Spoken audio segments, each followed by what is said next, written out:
آپ میں سے کئیوں کو اپنی پھوپھیاں یاد ہوں گی. آج آپ کے بیٹے کو اپنی پھوپھی یاد ہے؟ بہت زیادہ. چلو آپ کے بیٹے کو شاید اپنی پھوپھی یاد آ جائے تو آ جائے. ہمیں تو ہمارے باپ کی پھوپھی یاد ہے. ہمارے والد صاحب ہمیں اپنی پھوپھیوں سے ملانے لے جاتے تھے عید کے دنوں میں.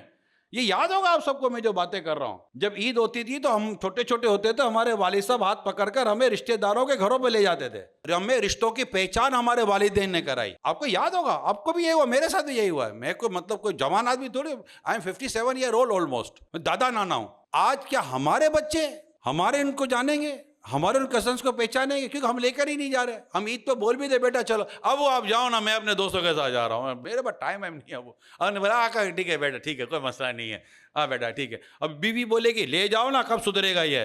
ارے کیوں بگاڑ رہی ہو, صحیح تو کر رہا ہے, جوان ہو گیا ہے, زمانہ بدل گیا ہے, بیچارے کو آزاد کر دو. یہ سارے کے سارے بیج ہم نے بوئے. باہر شریعت میں لکھا ہے اپنے بچوں کو رشتہ داریوں کی پہچان کراؤ تاکہ وہ ان کے حقوق ادا کر سکے. حدیث پاک ہے صلہ رحمی کرنے سے, یعنی رشتہ داروں کے اس نے سلوک, صلہ رحمی کہتے ہیں رشتہ داروں کے ساتھ اچھا سلوک. صلہ رحمی کرنے والے کو اللہ پاک بری موت سے بچاتا ہے, اس کے رزق میں برکت دیتا ہے, اس کی عمر میں برکت دیتا ہے. اب یہ صلہ رحمی کرے کیسے, اس کو تو رشتہ داری پتہ ہی نہیں ہے. بہن کے ساتھ سلوک نہیں کرتا. ہمارے بڑوں نے اپنی بہنوں کے گھر آباد کیے, ہمارے بڑوں نے اپنی بہنوں کی شادیاں کروائیں, مطلب ہماری پھوپھیوں کی شادیاں کروائیں, اپنی شادیاں بعد میں کی, پہلے بہن کا گھر آباد ہو جائے. یہ سب آپ کو یاد ہوگا. کیا آج آپ کا بیٹا, ہمارا یعنی آج کی جنریشن, ہماری آج کی جنریشن کیا اس کا انتظار کرے گی کہ پہلے میں بہن کا کر لوں؟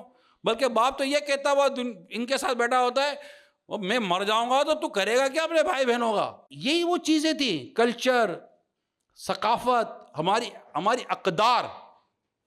اور جو اسلام و دین کو بہت پسند ہے, میں نے وہ باتیں کی ہیں. چونکہ ہم نے جنریشن کو ان کی عادتوں کے سپرد کر دیا ہے. چلو جو ہوا سو ہوا.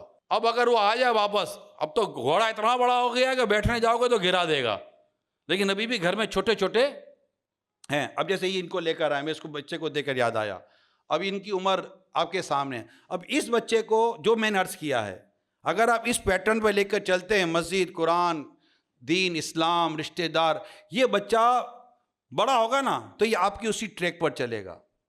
یہ ابھی اس کی عمر ہے, یا ایسے چھوٹی بچوں کی عمر ہے. لیکن جب یہ دوستوں میں چلا جائے گا نا, اور اس کی اپنی گیدرنگ ہو جائے گی, اب آپ بولو گے بیٹا چلتے ہیں, ابو آپ جاؤ نا, میں جا رہا ہوں, ابو آپ جاؤ. اب وہ اس سے پہلے کہ ابو آپ جاؤ میں جا رہا ہوں, اس سے پہلے ابو کو چاہیے کہ اس کو اپنے ساتھ چلانا شروع کر دے. وہ ماں باپ جن کی آنکھیں اور دل اپنی اولاد کو دیکھ کر تکلیف میں ہے, میرے رب نے چاہا تو ان کی آنکھیں بھی ٹھنڈی ہوں گی, دل کو بھی قرار ملے گا.